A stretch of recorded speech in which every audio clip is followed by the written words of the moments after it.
I'm going to show you how you can easily get unlimited dice in Monopoly Go on Android. First, open Monopoly Go on your Android device. Now tap on Play with Friends to continue by logging in through your Facebook account. This will ensure that your progress is saved and synced.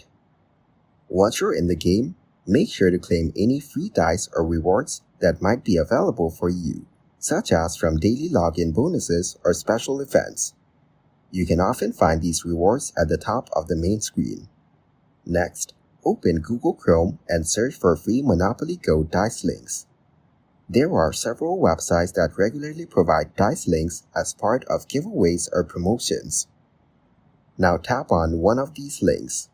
It will take you to a page offering free dice. Now scroll down until you see the button to claim your dice. Tap on it to collect.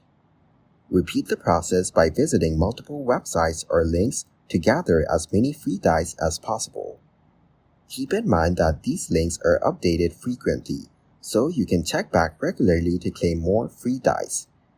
By following these steps, you'll be able to gather additional dice beyond the ones given in-game.